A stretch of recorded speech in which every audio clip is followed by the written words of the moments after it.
For drawing problem 4, the slider crank, here is a PDF I've given you that shows you how you might lay out the stretched out right position and the folded up left position to be able to dimension the stroke of that slider.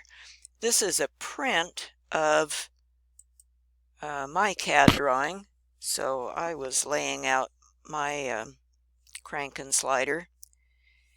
Here is the picture that he gives us, and he doesn't tell us how long everything is. He does tell us that the crank AB is 1 inch long. And he tells us that when it happens to be drawn at a 60-degree angle, at that point it will be 1.6 inches down to the slider and 3.8 inches over to the slider. So with those numbers, I drew this. There's my thing. I think I'll get rid of my big white thing now. Alright, so I drew the thing at a 60-degree angle, 1 inch long, and there's my slider. Okay, so wonder how long that connector BC is. You could use an aligned dimension if you wanted to dimension it. I like to use the list command, and it's up here under the utilities, or if you remember that it's called the list command, you can just type LI for list, and it will spit out information about that line you just selected, including how long is it. Well, that line is just under 4.12 inches long, 4.1196 inches long. That's how long that, that's how long that thing is from pin to pin. Okay, so the crank is 1 inch, and I just measured this thing and found out how long it was, 4.1196. And so I know that when my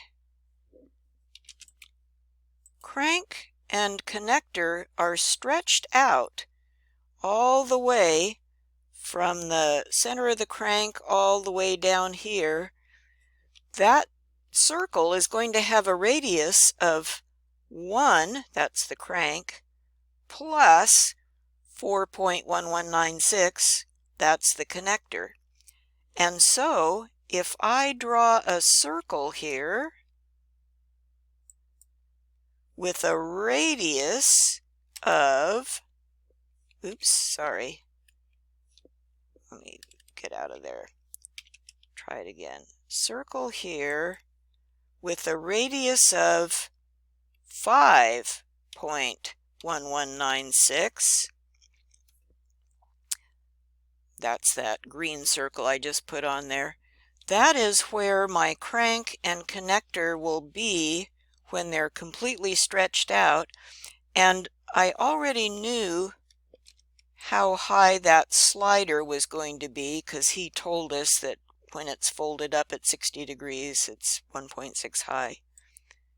Well, actually, it's 1.6 high all the time. So I knew how high the slider was supposed to be. So now I know when my crank and connector are stretched out in a straight line, they'll land on this circular path, and it will intersect the height of the slider right there. So now I can draw my slider, which I did.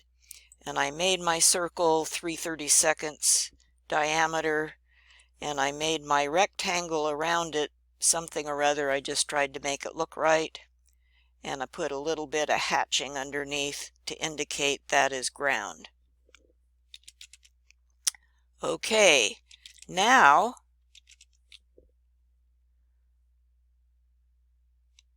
I duplicated that circle. I don't want to confuse you. Here's the big circle when they're stretched out, And here's the big circle when they're stretched out, and I trimmed it off to be cleaner. Now let's go down and look at what happens when this thing is folded up as short as it will get, or off to the left. So here's the crank. It's 1 inch long. Here's the connector. It's 4.1196 long. So when the thing is retracted as far to the left as it will go, that connector, see, I clicked on the connector and its 3 grips light up, will fold up over the top of the crank, which is 1 inch long. And so what is the length, let me go over to here, from the center of the crank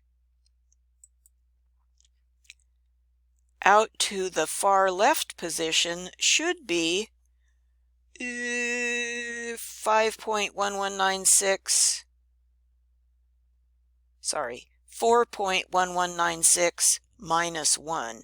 So this radius should be, shouldn't it, 3.1196.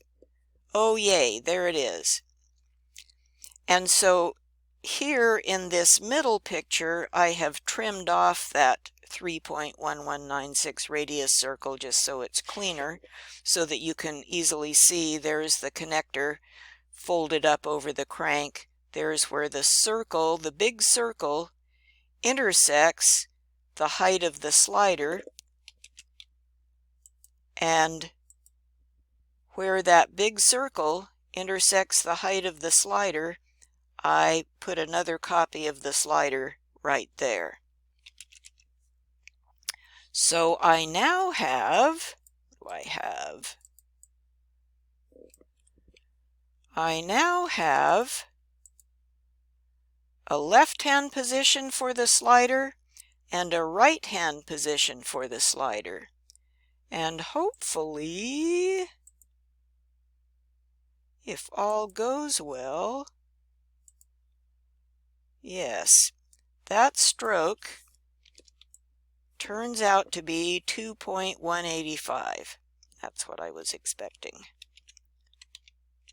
All right, so I hope that wasn't too confusing. That is how you lay out the left and right positions of the crank and slider.